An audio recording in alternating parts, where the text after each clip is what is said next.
Hello everyone, welcome to another video. Today we'll be taking a look at Season 11's tier list. I'm going to be making this tier list. It's going to be based off of my impression of the current meta, what's good, what isn't good, and sort of how the drafts have been going in tournaments, and how in my discussions with other pro players, what do we feel like sort of is regarded as the best civilizations, the mid tiers, and when are the mid tiers good, and are there any F tier civilizations, of which I don't believe so. So let's get into it. We're going to start off right off the bat with English. I know a lot of people are looking for this civilization and wanting it to become really good again. I feel like this civilization, it's kind of coming back a little bit, but it's coming back with an old meta style where we're seeing English 2-town center on some maps, and English 2-town center being the main dominant strat. What we'll often find is English kind of places itself as always being a little bit defensive early, and then they either go 2DC into units. This is typically when people are going fast castle or aren't really doing anything. Or they go white tower if people are making units against them. That's kind of the recipe, basic recipe for playing English nowadays. So 2-town center English, actually kind of good. The 1-to-C aggression sucks. I'm afraid to say that. But the farm bonus, making 2-town center even better. And yeah, it's a really enjoyable civ to play at the moment. I'm going to put it in probably B tier right now, and some people will say that's a little bit high, especially considering last season. But I do believe that we see this civilization coming into tournament play more and more, and specific players like Louis and CSO have been using it in the tournament games, and it's not bad. It's actually really, really good. So it's a decent civ. It's not the best, it's not the worst, I think. I think English is actually playable with the 2DC meta coming back. The next civilization is going to be French. Now, French is kind of weird right now because some players will play it, some players won't. At the high level, it's a civ that's very skill-based, and the meta becomes more and more defensive. It's more and more macro-oriented. And while French does actually do super well in the late game, it feels like kind of in the early game, they're still stuck on this pro scout thing, where a lot of other civs are kind of either doing the spear rush, or they're able to counter the pro scouts with early units. It seems to me that French kind of struggles a little bit, but isn't bad per se. I think French is kind of at the same level at the moment that French is. And so saying that French is better than English, probably, I would say so. But I wouldn't say it's picked more than English. Maybe a little bit in tournament games, it's more popular by the pros, but I think English and French kind of like situated similarly. It's weird for me to say that, but I think that's where we're at currently. The next step is HRE. Now, HRE got a slight nerf. They got their gather rate decreased to 35%. And yeah, I mean, recently they also got the Black Riders added in. We're seeing this kind of meta shift a little bit, or not a meta shift, so to speak, but we see this fast Imperial Swabia thing not really working as much anymore, and that people are kind of playing it out like a normal Pro Scout Civ, where they're adding in town centers in Castle Age, and then they play Elspach in Imperial to get the Black Riders, which is really, really interesting. Now, HRE still does super well, although I would say it hasn't been 100% convincing in the tournament games that I have watched. But baseline, I think it's really good. Is it the best civ in the game still? I don't think so. I think there are other civs currently that are better than HRE that needs to be looked at. But I think it definitely still belongs in S tier. It's a really easy civ to get into. It's an easy civ to play that can do everything and just does everything kind of well, but doesn't have anything super unique going for them. So still a really good civilization that I would prefer definitely over French or English, and probably most of the other civs here. Not just because I enjoy them, but also because they're objectively that good. Next civilization is Abbasid, and Abbasid is funky right now. I don't know if they're in C or in B tier, and the question is Abbasid better now than it was before? They got slight buff, but I do also believe that they're seeing a little bit of a resurgence with English 2-town center. The Abbasid 2-town center play is also coming back. And what's kind of funny is all these 2-town center plays, people have forgotten how to play against them, especially on ladder. And so when you see somebody going 2-town center white tower, you haven't faced that since season 9, maybe season 8.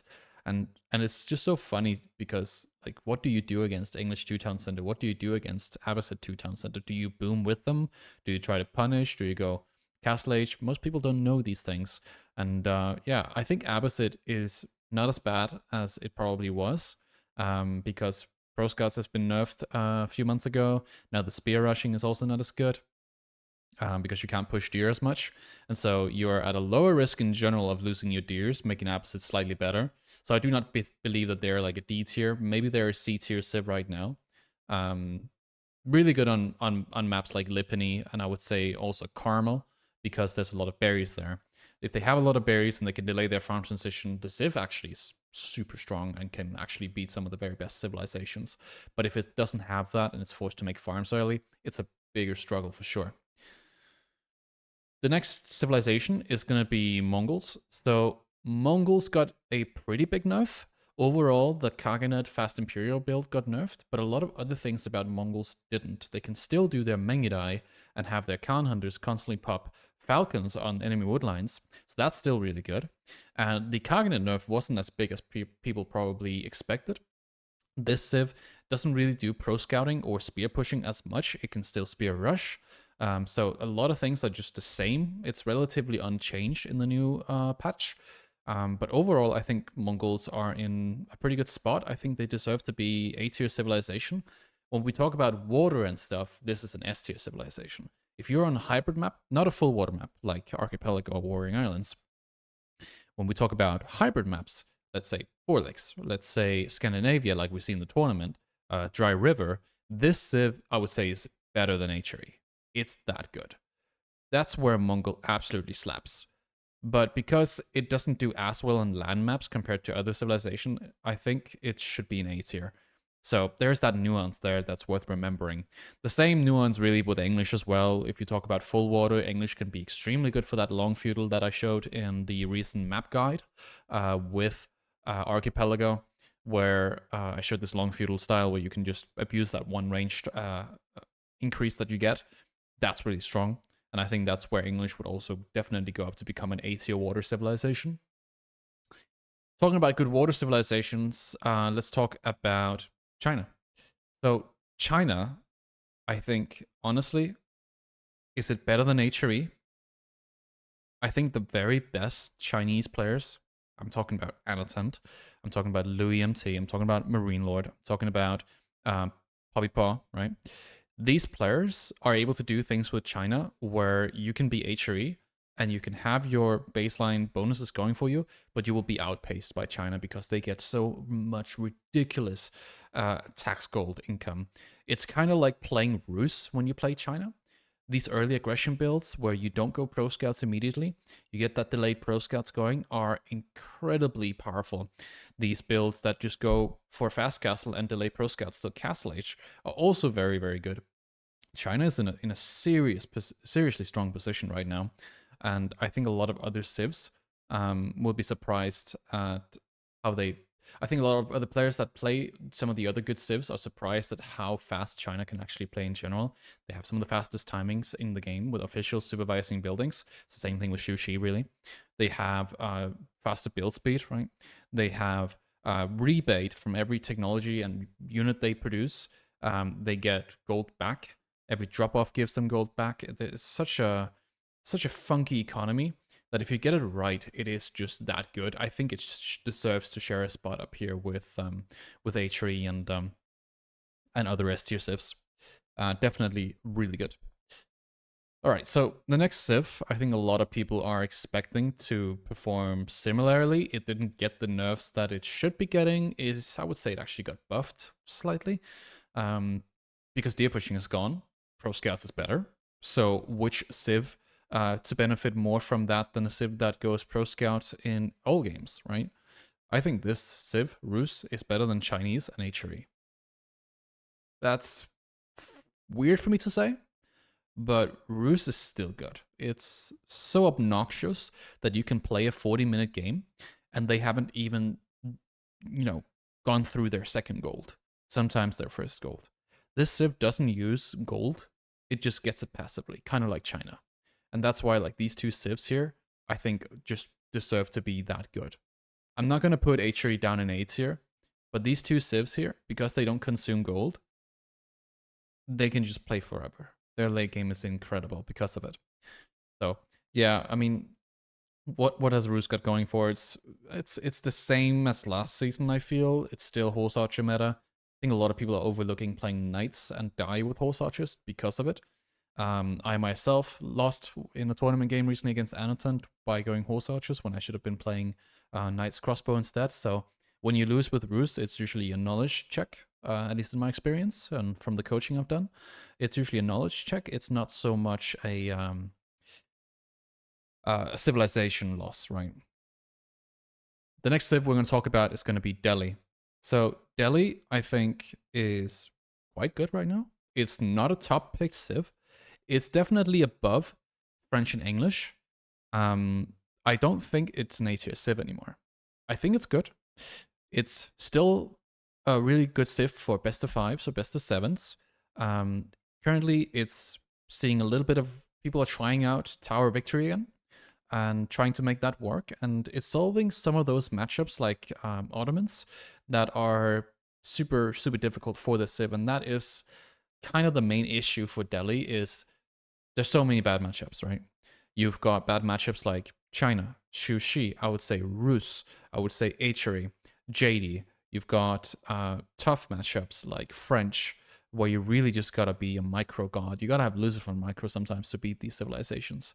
And that's all the praise to Lucifron, but also just that's how much it sometimes takes to unlock this civilization. It's interesting to see the meta development for this civ because some of those matchups are being solved by Tower Victory, but some other players are also just sticking with Dome of Faith. I saw some of the tough matchups being solved by simply just playing a semi-fast castle with them and then playing keeps and just booming and sitting in base defending with static defenses. That's also a way to play them, although very unorthodox. It can work, and it's a way of staying in the game when you can't keep up militarily. So, yeah, I don't know. Delhi, kind of a weird spot right now. I think it's kind of sharing a position with definitely French. I'm kind of considering if English should be B tier, if it should be C tier. I think I'll put it down here, actually. I think maybe something like this is better. I think these two civilizations can definitely be C tier. I know English and Abbasid was at the bottom of the tier list last time, but I think they're still better, right? They're not D tier civilizations. They're C tier civilizations. They're not the worst right now. If there are going to even be any civs down here, I'm not sure. But this just means that it's a more balanced game right now. I think the civs have a place. Whereas last season, I thought it was pretty much impossible with you pushing to play these civilizations. And civs and the what's it called? Seasons before that as well with Pro Scout. So Malians. Let's get to Malians. So Malians, it's a really good civilization. This civilization has a pretty high prio in drafts. It's like always the fourth pick in drafts where people like to play them. And this civilization is playing a lot of Farimba at the moment, and is also playing a lot of Cal and Mark. It's pretty much 50-50 in what I see in my tournament watching. People will play, 10, 15 javelins and go for Rimba, and then they have poison jabs, so they had to nerf that recently. The cow approach is still incredibly strong. Right now, it seems that most players are doing a fast second pit mine, and then they start cow booming. And other players will just not cow boom, they'll just eat the cows and go for poison jabs. So this civ is kind of seeing some development with its meta. Depending on the matchup, it can do really well, and other matchups it can struggle a bit more. The funny thing about Malians is it does pretty well against Rus and Malians, and Chinese in my opinion. But against other civs like Delhi and Mongols, well, maybe not Mongols, but like Delhi, especially Abbasid as well, it's not doing as well anymore. It's never done well against Abbasid. It's the worst matchup. But I think Delhi, the matchup became better for Malians, whereas it was before considered maybe a civ loss. Now it's more playable. So that's pretty interesting, right? Malians versus French is fun. Really good matchup for Malians. Anything that has a lot of cavalry going for it. Malians versus Ottoman, which is the next civilization. Yeah, I think Ottomans are still very good there, but we are seeing that players are playing Spear Archer with Malians and doing really well against Ottomans, adding second town center in Castle Age. So there's always a way around it. It's a bad matchup, but there's always a way to play it. I think that's a pretty good way of thinking about a game. I know a lot of players will be like, oh, I lost 3 vills early on, I'm dead. Or this matchup is supposed to be bad for me, I can't play it. You can always play a matchup. You can always play it. But whether you know how to, that's the question. So, Ottomans. Ottomans are incredible right now. Ottomans are absolutely ludicrously strong. Their late game is one of the best late games. That's an S tier late game, S plus even. Is it that most people mess up their early feudal age and their setup? Yes. That is the hardest part about playing this civilization. But if you can balance greed with unit production, investing into military schools and town centers correctly, using your Vizier points, so you can get through the game to the later stages, that's when this Civ truly shines. It did get nerfed with the deer pushing, so it's interesting to see how that Civ now, well, still doesn't struggle with food, but has its timings a little bit skewed now due to the fact that they don't have they don't have deers immediately in their base. So I think this Civ is extremely good. And I don't know if I think it's better than Mongols, but I think it deserves to be right here in between these two civilizations. Now, depending on who you ask, some will say, "Oh, definitely this Civ is B tier," and maybe, you know, it is. I don't know, but I feel like it isn't. I feel like this is a really good civilization right now. Some people will say Malians is way better. Some people will say Mongols deserve to be B tier because you can't play many of the old ways with them anymore. You kind of have to play this aggressive style where you might go Imperial at some point. So, yeah, I think Ottomans in between these two civilizations feels really good for me. So Byzantines.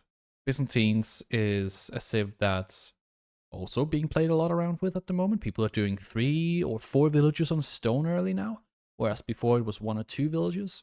And that's interesting. I think this civ, there was probably an expectation from the system change that the system change wouldn't go ahead and be an immediate sort of buff to the economy early, but it became that. People are just gathering stone early. They're activating the bonuses a lot earlier than before. And I think the system change ended up being a little bit of a small-time buff for Byzantines, especially with the way that we're seeing it being played right now. I don't know where to place this civilization. I think it's probably right here. Maybe it's a little bit better than Mongols. I think these 4 civilizations, Malians probably should be at the back end of this tier. And then it's something like this, where it's like either you would see Mongols or Byzantines priority into Ottoman priority. So if we were to use the full tier list here, I would say something like this would make more sense, maybe. Yeah, so now I am putting English and Abbasid into that D tier again that I talked about before that I wouldn't do.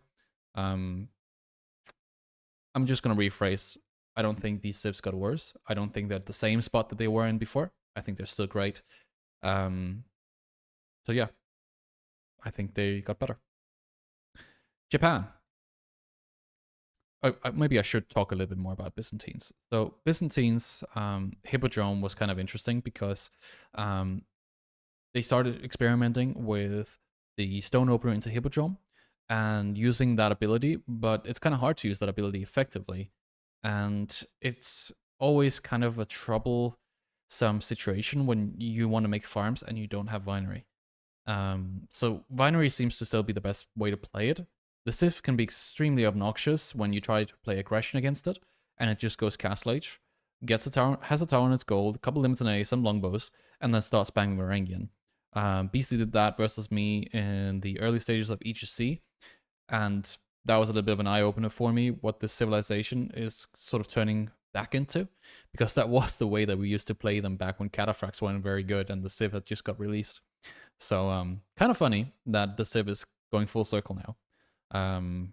So yeah, most of it's going to be Grand Winery. You can play Hippodrome now, and yeah, all you got to do is just watch out for those early spear rushes, the tower rushes, and then if you get past that point, you're usually fine. It has a good late game, has a good castle age, a lot of good stuff going for it, for sure. So yeah, let's take a look at Japan. So Japan, Dark Age spears, obviously nerfed due to the fact that the deer pushing is not really a thing anymore. You can still deer push slightly, but you wouldn't play for it like that. Spear rush, still fine. It got the barracks cost buffed, obviously. It's 75 wood instead of 150. So that's good for it. A lot of Kura Storehouse plays are still being played, whereas we before had seen a lot of Shinobi Landmark with even Pro Scouts and stuff back in earlier this year when Pro Scouts were kind of every civ. Yeah, I don't have much to say about this civilization, other than it's still very much a fast castle civ, and I've spoken with some students that are like, oh, I want to play Japan, but I find them so boring to play fast castle all the time. And I'm just like, yeah, well, I can tell you this way, it's the best way to play the civ, and you can play it other ways, but if you want to get the most out of civilization, a civilization like Japanese, you will unlock all that potential still by playing Japanese fast castle into Shinto. The Buddhism landmark also got explored a bit, especially like players such as Louis MT. They tried to play Buddhism. It seems to work against some civs like OOTD, but it's generally speaking a slower build that relies much more on playing a longer game and a more defensive game. Really good with sacred sites, by the way. So Buddhism Landmark can potentially be played on maps like King of the Hill, should we see a return. Frisian Marshes, of course. Any maps with like sacred site victory being a real possibility. This civilization, I think it deserves to be probably like here. If it was water, more focused on water, this tier list, I would put it maybe a little bit higher, like here. But I think right behind Byzantines. Again, this is one of those situations where all these three civs here have sort of like an equal prior. Depending on the draft, it will be more towards one side. But I think something like this is really good. So Ayyubids. Ayyubids still see a lot of fast castle plays, and we see a lot of these feudal aggression plays into some castle age timing. And that's pretty much it with the civilization. I think it deserves a beat here. It's a good civ, not a prior.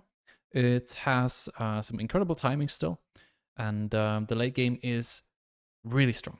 You play the Desert Raiders, and you get all the university techs. Once you're at that stage, you can just spam Desert Raiders and kill everything. The only thing that sort of struggles against is, of course, stone walls and things. But if you have the military advancement thing, you can build siege in the field with your camels. So even then, it's a really, really good civilization for playing the late game. It's just getting there that can be kind of tough. It has some rough matchups, and some others are absolutely amazing. Again, it's about solving them. I think this civilization can play really well into a lot of civilizations, such as Delhi, such as I would say Byzantines. It can do well against. It can do well against Malians, although that used to be considered a more problematic matchup. It's not really anymore with those timing plays instead. So wonderful civilization. I think it. I think it deserves a good beat here. It's not better than Malians, I would say. It's just around here. I think that feels really good. So JD was kind of underused in my opinion in the past month, few weeks. It's still pro scouts, right? There's also a lot of barracks openings with the civilization because having spears early into like a 5-minute-ish follow-up where JD goes archer is incredibly strong. It's a really, really good way to apply early pressure and follow up with pressure. And playing JD into mass knights together with a couple of archers and maybe some early spears from a Dark Age rush is quite good as well. Again, a civilization that struggles a little bit with economic things. You know, JD will usually not do super well against Rus or China because if you don't fight, it's kind of rough. If you don't find your timing, it's even rougher. You're just not going to be able to keep up. So, I don't know. This civilization for me is always going to be, at least in this season, going to be down here in C tier. Has some good matchups. I think it actually does really well into Delhi. Does well into Abbasid.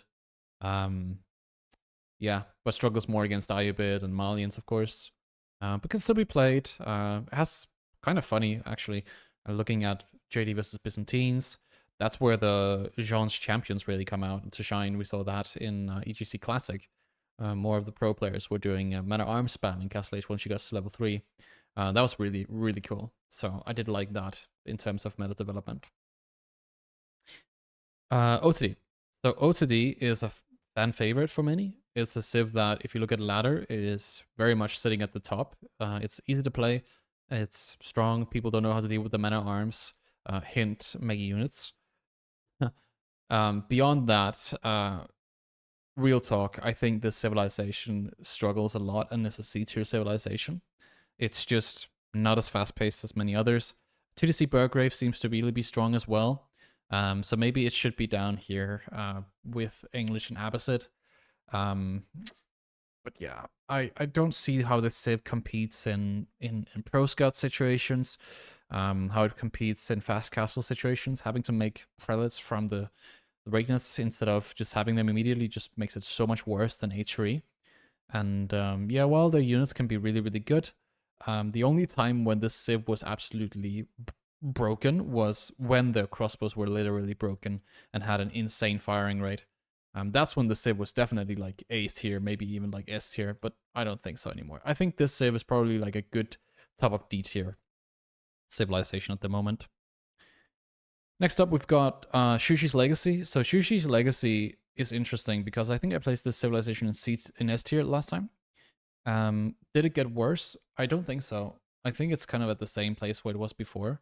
A lot of people are playing Mount Lu Academy with them now and going into Red Seals, getting a free official that way. Then they do the supervision upgrade and they spam out units. I think the civilization is absolutely remarkable. I think it deserves to be right around here still. I would definitely pick Zhu Xi over any of these A-tier civs because it counters, China. It counters Rus to some extent with Shogunus. It does well against H3 in terms of fast castle situations. You just don't pro scout. So it's a really versatile civilization that can go for delayed pro scouts in castle, and that's really the key to unlocking many of the matchups with it. So an overall really good civilization. Not much has changed, so I don't really have much more to say about it. Some people are doing Shugnu Rush, but that's a bit of a meme in my opinion. Not that good. All right, House of Lancaster. So House of Lancaster is the big bad civilization. This is an absolutely ridiculously strong civ. It is up there together with Zhu Xi, and I think the fast imperial play, despite the nerfs recently, still is so strong. It's not better than China or Rus or H3 in my opinion, but it's probably better than Zhu Xi. This civ is able to sit in their space for a long time, have a lot of economy being built up, and if you know how to balance greed with unit production, you can do extremely well with this civ. If you're just no-braining 9 manners, then if you're up against somebody who knows what to do, then you're just going to go straight to D tier. That's not the way you play this civ. The way you play this civ is by being very aware of how your opponent's responding to you, and then maximizing greed, adding second town center, adding manners, adding any units, and then once you get to the late game, you're unstoppable. You need to secure your resources, so you need to be careful. But once you have that Imperial's Landmark Wingguard spamming Garrison Command with spears constantly, that's when you're unstoppable. The Yeoman got nerfed by 1 damage point in the Elite tier, which is a pretty big nerf because we always talk about armor values being so important. So yeah, I think that was a bigger nerf to the civilization overall in terms of playing ranged units. But what do people do? Well, they just play full melee. So that's it pretty much for Lancaster at the moment. It's a good civ, very good. Is it the best civ in the game? Absolutely not. I think Rus is still the best. And yeah, KT, a little cute KT here. If we exclude water, this civ is probably, in my opinion, easier to beat than OOTD. But if we talk about water, it goes here. So it's a funky civilization. I don't know how to place this civ. If I could make a another tier, I don't know if I can do that here. If I could make another a tier on this list, I would make a KT tier because it's so weird. Let's actually make a KT tier. I found out how to do it. This is the question mark tier. I don't know how to place this civ. It's too weird right now because the balance is polar opposites. On land, it's kind of sucky. It's a worse French, essentially. And on hybrid maps, it's probably as good as Mongols. Sometimes better, sometimes worse, depending on who you ask. So it's not to say that this is an F tier. This is just a K tier, a KT tier. I really don't know how to play this civ. Place this civ right now.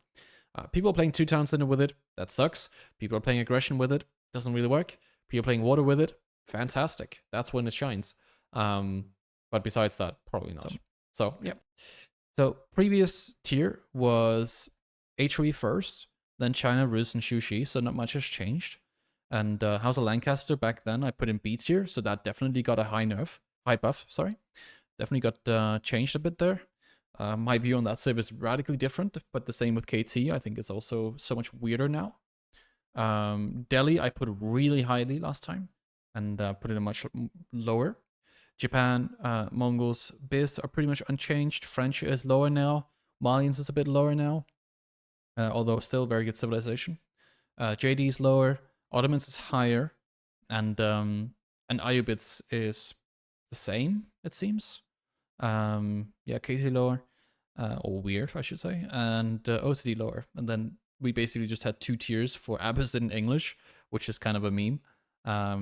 Not anymore though. These civs are getting better and they're playable.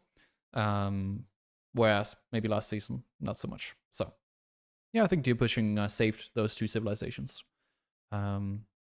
And made it a little bit more difficult for other civs like Japan and Ottomans. So yeah, that's my tier list for Season 11's beginning here. Let me know what you guys think, if you agree with this, and I will see you guys in the next video. Peace.